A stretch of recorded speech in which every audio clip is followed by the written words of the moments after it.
अब बात सीआरपीएफ की लेडी कांस्टेबल खुशबू चौहान की, जिनका पूरा देश दीवाना हो गया है। एक डिबेट के दौरान लेडी कांस्टेबल ने इतना जोशीला भाषण दिया कि सुनने वाले बस सुनते रह गए। पिछले 48 घंटे में लाखों लोग इस वीडियो को सोशल साइट्स पर देख और शेयर कर चुके हैं। आप भी सुनिए खुशबू की बातें और हो जाइए उनके दीवाने। देश मेरा जल रहा है, आग लगी है सीने में, हुक्मरां सब व्यस्त हैं खून गरीब का पीने में, तो राम मंदिर या बाबरी का पक्ष नहीं मैं लाई हूं, घायल भारत चीख रहा है, चीख सुनाने आई हूं। प्यार भी भरपूर गया, मांग का सिंदूर गया, नन्हे नौनिहालों की लंगोटियां चली गई, छोटी छोटी बेटियों की चोटियां चली गई, और आपके लिए तो एक आदमी मरा है साहब, मेरे घर की तो रोटियां ही चली गई। फूल को श्रृंगार दो ये मुमकिन नहीं, और एक वीर को झंकार दो ये मुमकिन नहीं, जो हाथ बांध दे सेना के ऐसे मानवाधिकार का पालन संभव नहीं। चिरागों को हवाओं में उछाला जा रहा है, हवाओं पर भी रोब डाला जा रहा है। अरे हम ही तो बुनियाद है आंतरिक सुरक्षा की, और आज हमें ही नौकरी से निकाला जा रहा है। उस घर में घुसकर मारेंगे जिस घर से अब जल निकलेगा, वो कोख नहीं पलने देंगे जिस कोख से अब जल निकलेगा। उठो देश के वीर जवानों, तुम सिंह बनकर दहाड़ दो, और एक तिरंगा झंडा उस कन्हैया के सीने में गाड़ दो। सिर्फ 48 घंटे में इस वीडियो को लाखों लोगों ने देख लिया, हजारों लोगों ने शेयर कर दिया और करोड़ों लोगों ने लाइक कर दिया। सीआरपीएफ की एक कांस्टेबल के जोशीले भाषण ने देश को अपना दीवाना बना दिया है। महोदय, दर्द हद से तब गुजरने लगता है जब मेरी आंखों के सामने ताज, पुलवामा, छत्तीसगढ़ में शहीद हुए जवानों के शत विशत अधजले शरीर के टुकड़े, रेत के टीलों से ऊपर जाती लाशों के ढेर और कश्मीर की खून से सनी लाल रंग की सड़कों के दृश्य सामने आते हैं। उस पर मेरे प्रतिपक्षी महोदय का कहना ये कि मानवाधिकारों की अनुपालना करते हुए देश से उग्रवाद और आतंकवाद को समाप्त किया जा सकता है। महोदय, अब तो हमारा तिरंगा झंडा भी हमसे ये पूछने लगा है कि क्या बात है भारत, आजकल फहराने से ज्यादा मैं कफन में दफनाने के क्यों काम आ रहा हूँ। कांस्टेबल खुशबू चौहान का ये देश के प्रति अपनी भावनाएं व्यक्त करने का अंदाज है। 233 बटालियन की कांस्टेबल खुशबू ने जब अपनी बोली से जेएनयू के टुकड़े टुकड़े गैंग पर सीधा प्रहार किया तो पूरे हॉल में तालियां गूंजने लगी।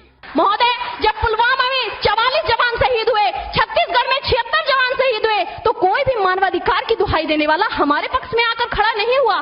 परंतु जब जेएनयू विश्वविद्यालय में एक देशद्रोही के द्वारा भारत तेरे टुकड़े होंगे, अफजल हम शर्मिंदा हैं जैसे देशद्रोही नारे लगते हैं, तो सारे मानवाधिकार के ज्ञाता आकर उसके पक्ष में खड़े हो जाते हैं। तभी तो क्या कहा था उस देशद्रोही ने कि तुम एक अफजल को मारोगे, हर घर से अफजल निकलेगा। तो मैं भारत की बेटी अपनी भारतीय सेना की तरफ से आज ये ऐलान करती हूँ कि उस घर में घुसकर मारेंगे जिस घर से अफजल निकलेगा, वो कोख नहीं पलने देंगे जिस कोख से अफजल निकलेगा।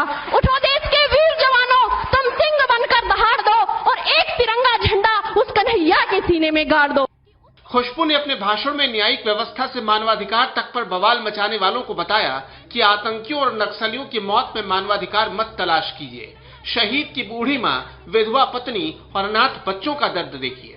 महोदय, हृदय तो उस दिन फट गया जब बूढ़ी माँ अपने बेटे के चिथड़ों को देखकर बोली कि साहब आप तो भर्ती में 1 इंच भी कम नहीं लेते, मैं आधा शरीर कैसे ले लूं। महोदय, आज इन मानवाधिकारों के कारण इन आतंकियों के बंगलों की आकाओं की नागफनी हंसती है, और शहीद हुए हमारे जवानों के आंगन की तुलसी रोती है। जब एक शहीद हुए जवान की विधवा की वेदना चीख चीख कर ये कहती है कि प्यार भी भरपूर गया, मांग का सिंदूर गया, नन्हे नौनिहालों की लंगोटियां चली गई, छोटी छोटी बेटियों की चोटियां चली गई, और आपके लिए तो एक आदमी मरा है साहब, मेरे घर की तो रोटियां ही चली गई। 27 सितंबर को दिल्ली में इंडो तिब्बत बॉर्डर पुलिस यानी आईटीबीपी ने डिबेट का आयोजन किया था। टॉपिक था मानवाधिकार का पालन करते हुए आतंकवाद से निपटा जा सकता है। कांस्टेबल खुशबू की बारी आई तो उन्होंने टॉपिक के विरोध में बोलना शुरू किया, और जब वो बोलने लगी तो मानवाधिकार की दुहाई देने वाले सोच में पड़ गए। किसी भी युद्ध को जीतने के लिए पहल करना सबसे ज्यादा आवश्यक है, क्योंकि इतिहास गवाह है कि पहल करके बड़े बड़े युद्धों के परिणाम बदल दिए गए हैं। परंतु आज मानवाधिकारों के कारण हमारे देश के जवान इस कदर बंधे हुए हैं कि अपनी ड्यूटी पर खड़े होकर भी वो आज पहल करने से डरते हैं, क्योंकि महोदय भविष्य में उन्हें कटघरे में खड़े होने का डर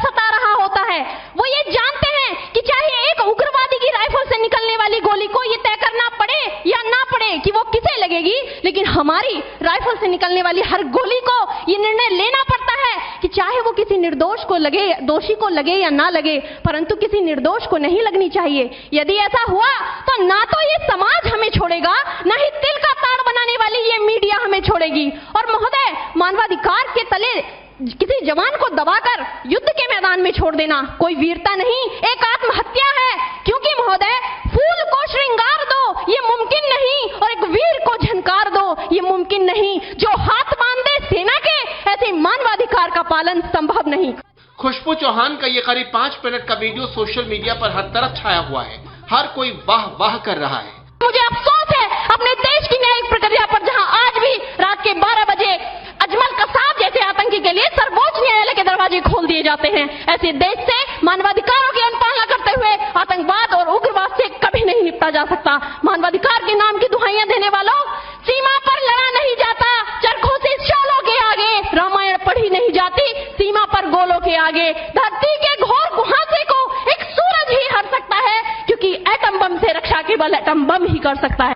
कश्मीर से लेकर छत्तीसगढ़ के जंगलों में सीआरपीएफ के जवान ही आतंकियों और नक्सलियों से सीधा मुकाबला करते हैं। इसलिए खुशबू के दर्द को लोग सुन भी रहे हैं और समझ भी रहे हैं। ये देश जहां कमजोर पड़ जाता है, खुशबू उसी कमजोर कड़ी को मजबूत करने की मांग कर रही है।